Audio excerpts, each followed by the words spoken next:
የኢትዮጵያ ሕዝብ በረጅም የሀገሪቱ ታሪክ ሂደት ከባዕድ ሀገር አስተዳደር ራሱን በሙሉ ነፃ ለማድረግ በተለያየ ዘመን መስዋዕትነት ከፍሏል። ከሀብት ነፃነት ጋር በተያያዘ ግን ዛሬም ድረስ ጥያቄዎች አሉ። የምግብ አቅርቦቱን በክንዱ ያደረገ የምግብ ሉዓላዊነቱን በላብና በወዙ ያስከበረ ሀገር ብሔራዊ መዳረሻ አድማሱንም መቆጣጠር ይችላል። ሉዓላዊነት፣ ነፃነት እናስመለክታቸዋለን።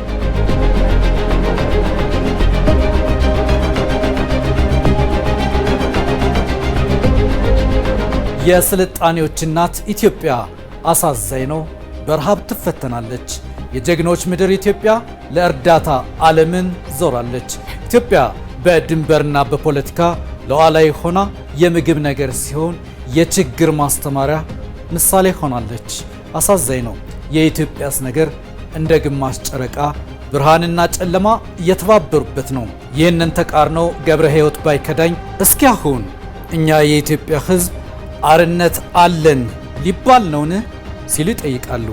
የኢትዮጵያ ሕዝብ ራሱን ስላልቻለ ነፃ ነው ብሎ አፍን ሞልቶ መናገር ያዳግታል ይላሉ። በእርግጥም ያዳግታል። ዶክተር ብርሃኑ በሻህ መንግስትና ሀብት በተሰኘ ድርሰታቸው ከሀብት ነፃነት አንጻር ሲታይ አንገት የሚያስደፋ ጉድለት መኖሩን አስፍረዋል። የኢትዮጵያ ሕዝብ ከሀብት ነፃነት አንጻር ሲታይ ኢትዮጵያ እስካሁን አነስተኛ ገቢ ካላቸውና በአመዛኙ የሀብት ነፃነት ከሌላቸው ሀገራት ተርታ ትሰለፋለች ይላሉ።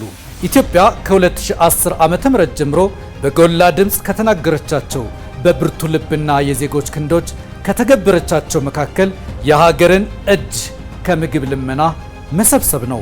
ምግብን በራስ አቅም መሸፈን፣ አምርቶ መብላት፣ አምርቶ መልማት አንዱ የብሔራዊ አጀንዳ ነው። የስንዴ ልማት በሌማት ትሩፋት በተሻገረ ግብርናና ገጠር ፖሊሲዎችና ትግበራዎች በገጠር ኮሪደር በበጋና በክረምት አርሶ ምርትን የማስፋት ፖሊሲዎች የተሰሩት ስራዎች እየተገኙ ያሉትም ውጤቶች ሀገርን ከእርዳታ ጥገኝነትና ችግር ታሪክ የማላቀቅ ትውልዳዊ አርበኝነት ነው።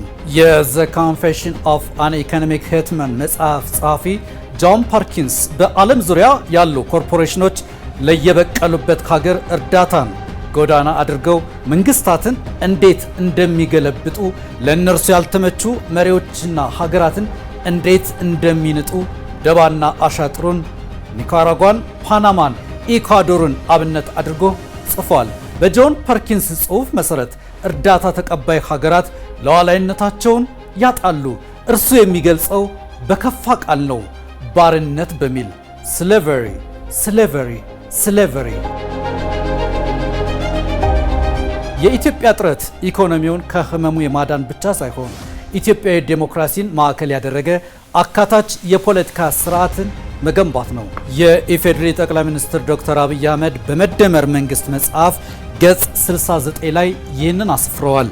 በሀገራችን በኢትዮጵያ ብልጽግናን ለማረጋገጥ በሚደረግ ጥረት ውስጥ የኢኮኖሚ ሽግግርን ማምጣት ያልተቻለው ፖለቲካዊ ሽግግርን ማምጣት ባለመቻሉ መሆኑን ጠቅሰው ከመፍትሄዎቹ መካከል በምግብ ራስን በመቻል ከውጭ የሚቃጣን የፖለቲካ ጫናና ጣልቃ ገብነት መከላከል መሆኑን ጽፈዋል። በእርግጥ የእርሳቸው ንግግር ታሪካዊ ምስክር አለው። የፒተር ጊል መጽሐፍ ፌሜን ኤንድ ፎሪነርስ ኢትዮጵያ ሲንስ ላይቭ ኤድ በደርግ ዘመን የጫካ ዘመን በእርዳታ ስም ይፈጸም የነበረን ህዝባዊና ሀገራዊ ክህደት ጽፎታል። ፒተር ጊል እንደዚህ ይለናል። ለመለስና ለህወሓት በ1980ዎቹ በእርዳታ የሰዎችን ህይወት ከማትረፍ ይልቅ በእርዳታ ድርጅቶች መካከል የጥቅም ፉክክር ማስነሳትና እንዲያግዙን ማድረግ ነው ይላል። ይህንን መለስ ማለቱን በመጽሐፍ ተጠቅሷል። ህወሓት የሚለው እርዳታው ከህዝብ ህይወት በላይ ውጊያ ለማሸነፍ ይውላል ነው። የእርዳታ ጉዱ ብዙ ነው። የምግብ ሉዓላዊነት ጉድለት ህዝብን ለጦርነት ቆማሪዎች አሳልፎ እንደሚሰጥ ይህ ሰነድ ምስክር ነው። እርግጥ ነው በሁሉም ነገር ራስን መቻል ተፈጥሯዊ አይደለም። በሀገራት መካከል የሚደረግ ትብብር፣ ብድርና መሰል ሉላዊ ግንኙነት ክብርን በጠበቀ ሉዓላዊነትን ባልናደ እስከሆነ ድረስ ነቀፌታ የለውም። የልማት ኢኮኖሚስቱ ፕሮፌሰር አለማየሁ ገዳ በሚካኤል ካልስኪ የተጻፈውን የታዳጊ ሀገሮች ኢኮኖሚ የትርጉም መጽሐፍ ላይ በሁለትዮሽና በባለብዙ ወገን የሚገኝ እርዳታ ለተሻለ ኢኮኖሚ ሉዓላዊነት መጠቀም እንደሚገባ የሀገራትን ጉድለትና ስኬት መሰረት አድርገው ጽፈዋል። የኢኮኖሚና የፖለቲካ ተመራማሪዋ የአፍሪካ ልጅ ዳምቢሳ ሞዮ ዴድ ኤድ በሚል መጽሐፏ የአፍሪካ ሀገራት በእርዳታ የኖሩባቸው ዘመናት እንዴት ውጤታማ አልሆኑም፣ እንዴትስ በእርዳታው ልክ ዘላቂ ልማት ማስመዝገብ አልተቻለም ስትል ትጠይቃለች።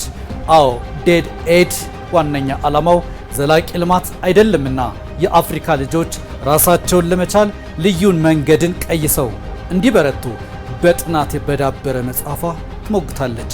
የኢትዮጵያም ተግባር ከዚህ የዳምቢሳ ሞዮ ክርክር ጋር ገጽ ለገጽ የሚናበብ ነው። ትውልደ ኡጋንዳዊ ፖለቲካል ኢኮኖሚስት ያሽታንደን ኢንዲንግ ኤድ ዲፔንደንስ ለታዳጊ ሀገራት ሀቀኛ እርዳታ ከማድረግ ይልቅ ሀገራት ከእርዳታ አዙሪቱ እንዳይወጡ የሚደረገውን የእርዳታ እሾህና ማር ነገርም ጽፈዋል። ባለፉት የለውጥ ዓመታት በኢትዮጵያ በልዩ ትጋት ከተሰራባቸው በበጋና በክረምትም ከተተጋላቸው ብሔራዊ አጀንዳዎች መካከል በምግብ ራስን በመቻል አሳፋሪውን የእርዳታ ዘመን ታሪክ መቀየር ነው። የኢትዮጵያን የምግብ ሉዓላዊነት ማረጋገጥ የዚህ ትውልድ አደራ ነው። በእርዳታ ሰንሰለት የማትፈተንን ሀገር ለትውልድ የማስተላለፍ አርበኝነት ምግብ እየለመኑ ነፃ ነኝ ማለት ውበትም እውነትም የለውምና ሁሉም የኢትዮጵያ ልጅ ለዘላቂ ምግብ ሉዓላዊነት ሰልፉን መቀላቀል የጊዜው ጥያቄ ነው። ብሔራዊ ብርታት ለምግብ ሉዓላዊነት።